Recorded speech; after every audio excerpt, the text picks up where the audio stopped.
이야기 드려서 웬만하면 빠지지 않도록 하겠습니다. 자, 바로 들어가도록 하죠. 오늘 첫 번째 이야기입니다.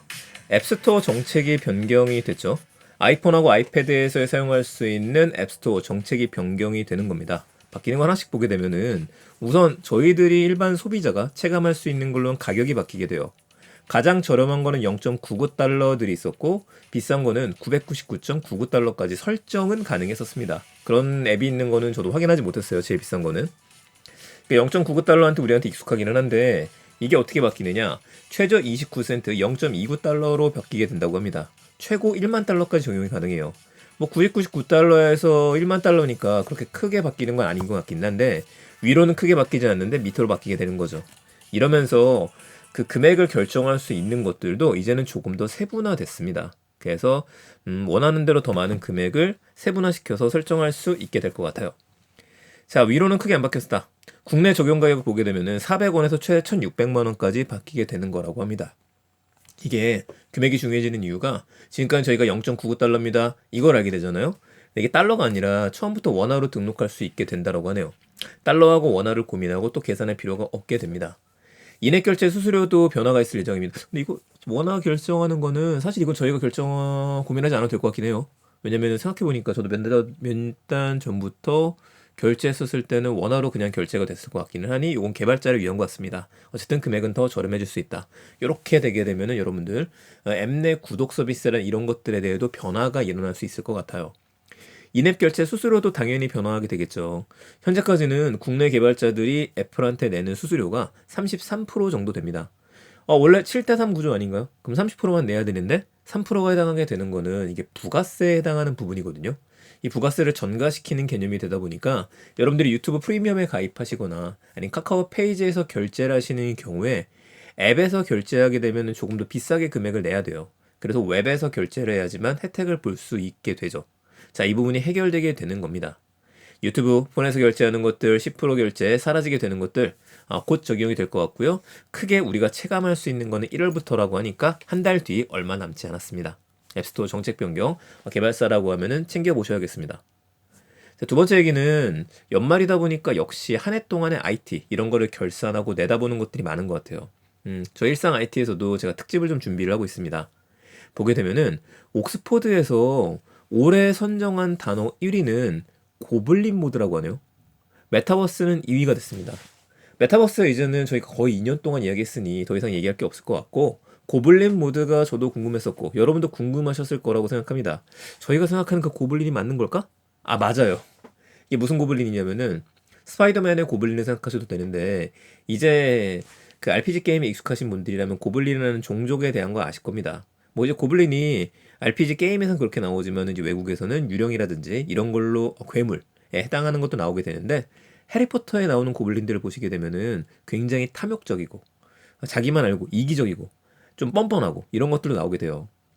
나쁜 뜻으로는 이렇게 되는데 이제 좋은 뜻으로 해석을 하게 되면은 규범을 거부하고 원하는 대로 행동한다. 근데 왜 이게 1위가 됐느냐? 이제 코로나가 조금 전 세계적으로 끝나가는 상황이 있었었고 사람들이 회사로 복귀를 해야 되거나 이전의 삶으로 돌아가야 되거든요. 근데 이제 굳이 돌아가지 않는 거예요. 집에서 내가 충분히 회사에 다니는 것보다도 많은 돈을 벌고 있는데 이러시는 분들이 나오게 된다라면 할 필요가 없게 되다 보니까 이게 전반적인 개인들의 분위기를 뜻하는 거라고 합니다. 동의할 수 있을지 없을지는 모르겠어요. 이건 각자 생각이 다르기 때문에. 근데 저 같은 경우에는 국내 상황하고는 많이 맞지 않는 것 같다. 이 생각이 좀 들게 됩니다. 자, 여러분들의 생각도 궁금합니다. 한번 시간 되시면 댓글로 한번 참여 부탁드릴게요. 자, 마지막 얘기. 영주에서 전기차 화재 사고가 났죠? 우선 조의를 표합니다. 경북 영주에서 전기차 택시가 외벽하고 충돌하고 난 다음에 화재가 발생하게 된 거예요. 안타깝게도 운전자는 사망하셨습니다. 이제 언론들마다 전기차가 화재가 났다 이렇게 얘기가 나오고 이제 정확한 차종은 원래 잘 안 나오거든요. 뭐 테슬라도 잘 안 나오고 현대 것도 잘 안 나오긴 하는데 이거는 이제 아이오닉 5예요. 택시니까. 불길을 잡을 때까지 2시간 정도 걸렸다고 합니다. 근데 우리가 이 사고가 난 것도 사고가 난 거지만 좀 생각할 게 있어서 한 3가지 정도를 이야기를 드리려고 해요. 첫 번째, 쉽게 불이 꺼지지 않았다는 거거든요. 이게 올해만 나오는 게 아니라 작년하고 재작년에도 계속 나왔던 얘기예요. 뭐 저도 전기차를 타고 있다 보니까 화재에 대한 이야기가 나올 때마다 움찔움찔하게 되는데 전기차는 보통 배터리가 하부 정부에 있다 보니까 여기다 아무리 소화기를 뿌려도 꺼지지 않습니다. 그러면 가장 잘 끌 수 있는 방법이 물에 담궈야 된다라고 이야기를 해요. 근데 갑자기 우리가 물을 담글 수 없잖아요. 그래서 이동형 수조라는 것들이 이야기가 되어져 있죠. 자, 전기차 화재 수조라고 여러분들이 구글링에서 조금만 검색을 하시더라도 이런 것들을 확인할 수 있습니다. 그러니까 들어다가 담근다기보다도요, 옆에다가 이제 외벽 같은 거 펜스를 치고 나서 물을 들이붓는 거예요. 이렇게 되면 낫지 않겠느냐라고 이야기를 하고, 조립식 수조, 연합뉴스에 나왔던 거라든지 전용 소방 장비도 점점 필요해진다라는 얘기들이 쭉쭉 나오고 있기는 한데, 이미 이런 것들 그 많이 테스트가 되고 있던 거거든요. 큰 수조에 넣어 산다라는 얘기들이.